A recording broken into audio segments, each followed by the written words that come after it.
Hey guys, welcome back.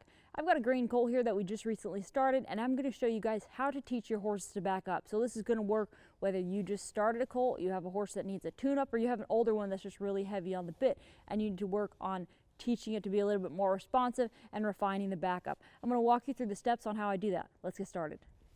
Okay, so whenever I start my colts, I don't spend too much time working on the stop and backup because I really want to focus on getting impulsion in the feet for the other maneuvers. I want a lot of forward motion. I want to be able to move them up to trot and lope pretty quickly after I get on them. And if you spend too much time focusing on getting them to where they want to stop and back up all the time, then it can be harder to get them moved out and get those feet unstuck. So the most important part to me on the first few rides is just to get those feet unstuck, and then I'll go back and start working on the backup. I'll go ahead and draw on him here, just relax my body. He stopped really nicely, and I'm going to leave him alone there. Good job. Now we'll ask for the backup. And I just set my reins about right here, and now he's not backing up. I'm going to bump him with my legs and ask him to step back. Good job. Again, bump him with my legs, ask him to step back. Good job. Set him up, ask him to step back. I don't worry about what the face is doing right now, and I don't pull harder. I'm just going to set him right here as if I tied him to a fence post and let him work through it himself until he finds those backup steps, okay? Good job, and we'll leave him alone. What I want you to pay attention to as well is that I didn't back him up a couple steps and walk off forward again, then back him up a couple steps over and over again. What I like to do is to stop, back up, let him rest, back up again, let him rest, back up again. So again, it gets the backup maneuver on the horse's mind a lot faster than if you're going back and forth, okay? I'll walk him forward again, test it out again, draw on the reins. Not bad, not great. Just ask him to step back, move with my legs a little bit, just wait. He's looking for all kinds of other answers. There we go, good job. Good job. And it's okay for him to look for other answers. I don't overcorrect when he does it. In fact, I don't really correct it at all unless he starts walking forward a lot more. Then I will put a little bit more pressure on those reins because I realized that it wasn't enough from the get-go. But if that horse is just hunting other options and he's stepping right to left here and there, then I'm not going to apply any more pressure. I'm not going to change anything I'm doing. I'm just going to set him up and wait for him to find the right answer. That's how horses learn the best, is when we just set them up and wait for them to find it. There we go. There we go. Good job. All right, I'll go ahead and walk off again. Ask for him to stop.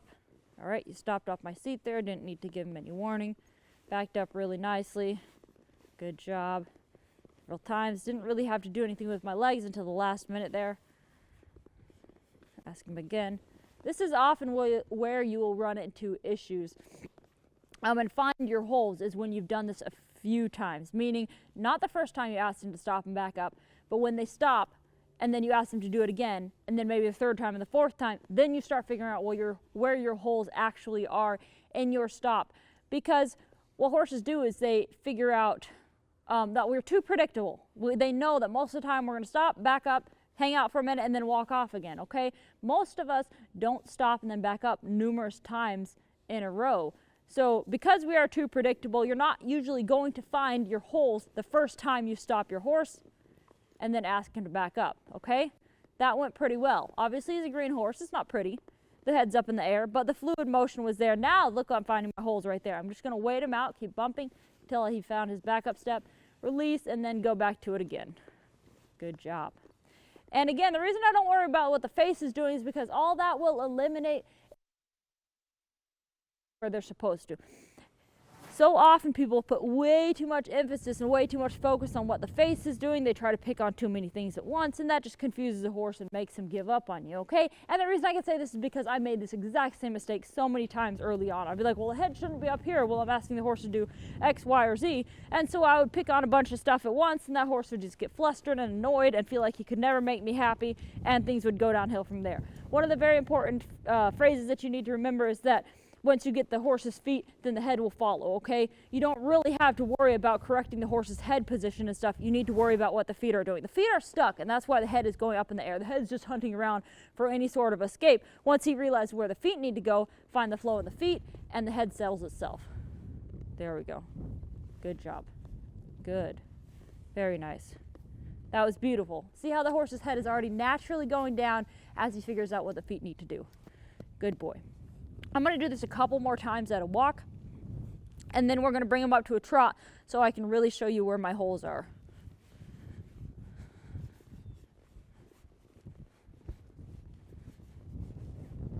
I don't like how he's looking to the outside there, so I'm going to soften the rib cage a little bit.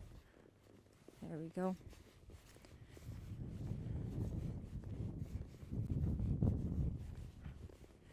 All right, once again, pick up my reins. Horse stopped, great.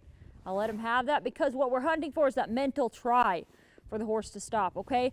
If you stop and then you immediately just start dragging that horse backwards, it doesn't incentivize him to stop any more than he was before. And he's like, well, what's the point in me actually stopping? You know, I could just keep going, or I can just piddle into a stop. Whereas if there's actually a reward and an incentive for him to stop because you leave him alone every time, that's going to get him to try harder, okay? So remember that as well. I know there's a lot of things to think about when you start working on this, but it's very important. If you do get a prompt stop or that horse tries and he's mentally connected, leave him alone for a minute, okay? We don't back him up every time we work on the stop, but because I'm working on the backup technically in this video, that's why I'm continuing to work on, continuing to back him up after he stops, even when they are really good stops.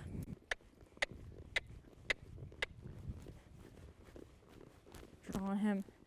Nice try, nice stop. He stayed soft in the face. Back him up. There you go. Back him up. There you go. Back him up. Very nice. So notice there I pulled harder because he tried to walk forward. Good job. Lift. Good job. Attaboy. Good boy.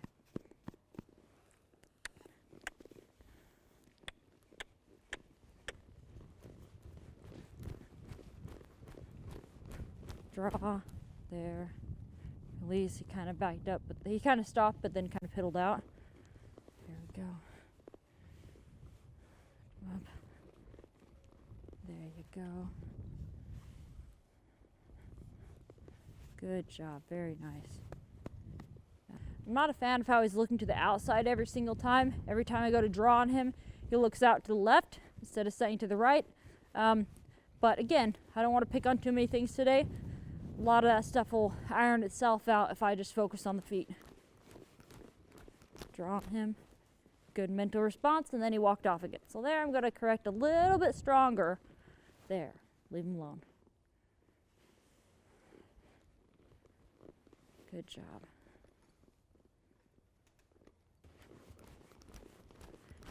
Drawing it. There it was. Attaboy. Good job. All right, then back him up. Very nice. That was flawless. Excellent.